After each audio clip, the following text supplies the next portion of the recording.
ప్రపంచంలో ఏటా 25.1 కోట్ల టన్నుల ప్లాస్టిక్ తయారవుతోంది. సులభంగా చెప్పాలంటే దీంతో 2 లక్షల భారీ ఒలింపిక్ ఈత కొలనులను నింపొచ్చు. ఈ పాపంలో మన వాటా ఎంత? అగ్రస్థానంలో ఉండడం అన్ని సందర్భాలను సంబరపడాల్సిందేమీ కాదు, కొన్నిసార్లు సిగ్గుపడాల్సిన తరుణం కూడా కావచ్చు. అలాంటి పరిస్థితే ఇప్పుడు మన భారతీయులందరికీ ఎదురవుతోంది. కారణం, ప్లాస్టిక్ కాలుష్యంలో మనదే ప్రపంచ నెంబర్ 1 స్థానం.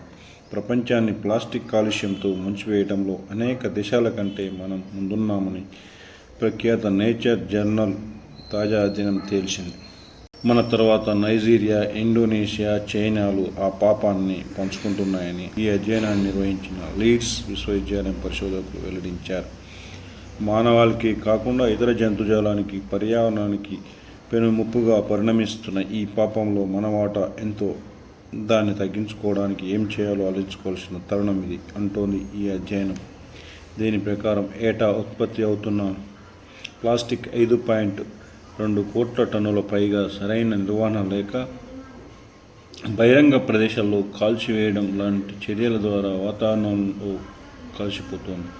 ఆహార పదార్థాలు, గాలి, నీటి ద్వారా లోనికి వెళ్ళే ఈ సూక్ష్మ రేణువులు వివిధ అవయవాలపై, ముఖ్యంగా మెదడు, కాలేయం, ఊపిరితిత్తులు, జీర్ణవ్యవస్థలపై తీవ్ర ప్రభావాన్ని చూపి అనారోగ్య సమస్యలు సృష్టిస్తున్నాయి. అనాలోచితంగా బహిరంగ ప్రదేశాల్లో ప్లాస్టిక్ను కాల్చడం, సూక్ష్మ ప్లాస్టిక్ రేణువులు, మైక్రో ప్లాస్టిక్ మనల్ని అన్నివైపులా ఆవహిస్తున్నాయి. పర్వతాలు, అడవులు, రిజర్వాయర్లు, నదులు, సముద్రాల్లో ఇవి చేరిపోతున్నాయి. మనం తినే తిండి నుంచి పీల్చే గాలిలో, తాగే నీటిలోనూ ఉంటున్నాయి. సగటున ప్రతి గంటకు మనం గాలి ద్వారా 11.3 ప్లాస్టిక్ సూక్ష్మ రేణువులు పీల్చుకునే ప్రమాదంలో ఉన్నాం. అంతేకాకుండా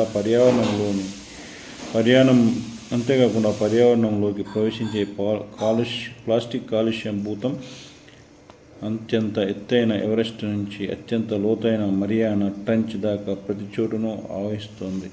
భారత్లో మనం ఏటా 58 లక్షల టన్నుల ప్లాస్టిక్ను కాల్స్తున్నాం. మరో 35 లక్షల టన్నుల ప్లాస్టిక్ను పర్యావరణంలోకి, భూమి, నీరు, గాలిలోకి వదులుతున్నాం. మొత్తంగా ఏడాదిలో సుమారు 90 లక్షల టన్నుల పైగా ప్లాస్టిక్ భూతాన్ని ఈ ప్రపంచం మీదకి వదులుతున్నాం. నైజీరియా 35 లక్షల టన్నులు, ఇండోనేషియా 34 లక్షల టన్నులు, చైనా 28 లక్షల టన్నులు తర్వాతి స్థానాల్లో ఉన్నాయి. వాటిలో ఒక్కటి లేదు. గమ్మత్తు ఏంటంటే ప్రపంచంలో అత్యంత అధికంగా ప్లాస్టిక్లో ఉత్పత్తి చేసేవి ధనిక దేశాలు కాగా, వాటిలో ఒక్కటి కూడా టాప్ 90 కాలుష్య కారక దేశాల జాబితాలో లేదు. సుమారు 69% ప్రపంచ ప్లాస్టిక్ కాలుష్యం కేవలం 20 దేశాల నుంచే వస్తుంది. అన్ని అభివృద్ధి చెందుతున్న పేద దేశాలే కావడం గమనార్హం. ధనిక